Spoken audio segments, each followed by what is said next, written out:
Are you tired? I don't mean that I fell asleep late last night or I woke up a few times during the night, so I'm kind of tired. I feel like I can take a nap right now, tired. Not that tired. I mean really tired, as in exhausted, where you wake up tired, you feel drained throughout the entire day, and you hardly ever feel as though you've had a restful or rejuvenating sleep. Would you believe that that type of physical and mental fatigue can be linked to anxiety? But there is something that we can do about it. And in this video, I am going to share the signs and symptoms of what I call anxiety burnout, as well as a few simple ways to beat those blues and get back to feeling better.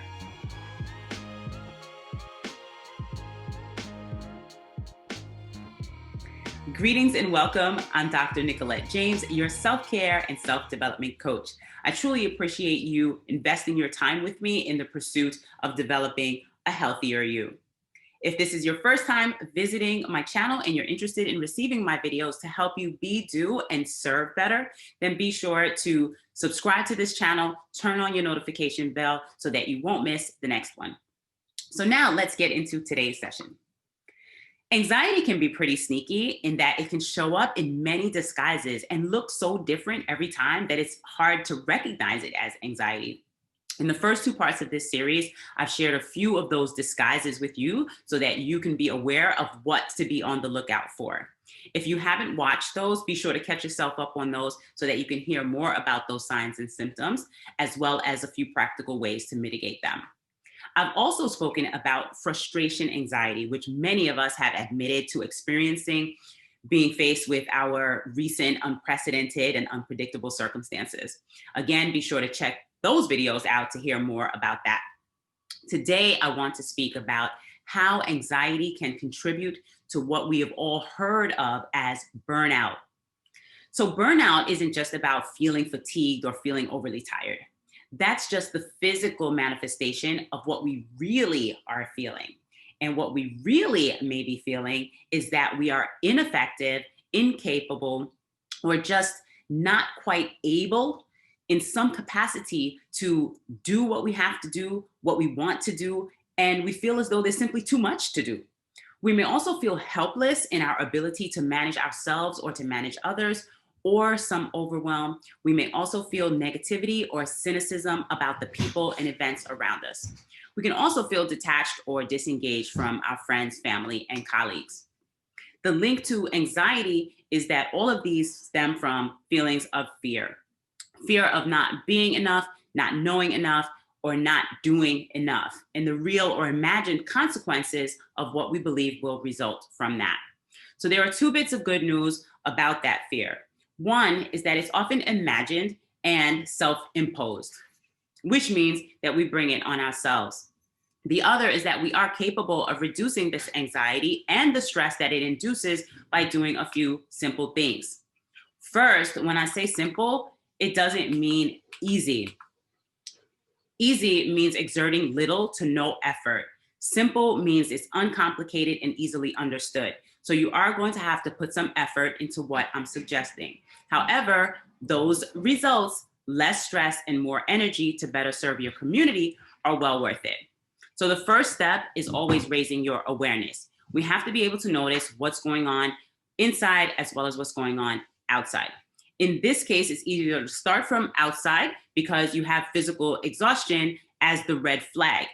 From there, you can start looking inside to observing your thoughts to take note of what you are thinking and feeling. You can practice raising your awareness with any guided meditation. Of course, I recommend getting started with mine, which I've linked to this video. If you discover that you are experiencing any thoughts or feelings that I mentioned earlier, there are practical strategies that you can apply to buffer those.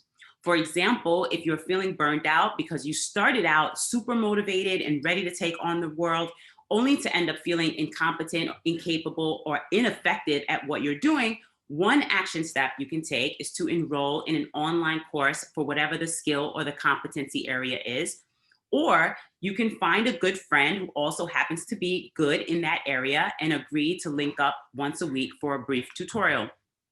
If you've been feeling overwhelmed with your to-dos, you need to start compiling a to-don't list. Seriously, every morning, Start out by thinking and listing 2 to 3 errands, tasks, and projects that you are not going to do that day.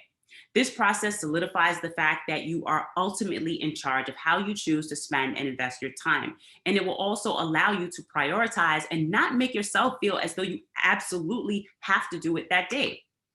If you haven't been feeling overwhelmed, but have been feeling just simply over it all, and somewhat detached and disengaged from the people and activities that you used to enjoy, the key is actually get over it by disengaging and detaching for a little while. Don't force yourself or shame yourself into feeling differently. That just makes matters worse. Instead, embrace the opportunity to tune out from work or school, from the being, the doing, and the serving. Do something that you are very good at that makes you feel good. Read a book, listen to a book, spend some time reconnecting with yourself, with God, with your friends. And lastly, make a point of establishing a good routine sleep pattern. Like success, good sleep doesn't just happen. We have to plan and prepare for it. Don't think that just because you're tired that you will sleep and that you will sleep well. I plan to speak more specifically on sleep in the next week or so be back here next time for more information on that. I hope that you found value in what I've shared today. If you have, please leave a comment, hit the like button, and visit my website to sign up or stay in touch. If you have friends or a PLN who could benefit from this information, please post and share this video with them, because sharing is caring. Until next time, continue to nourish your most important relationship, the one you have with yourself, because self-care is not a selfish act, it is an act of service. See you soon.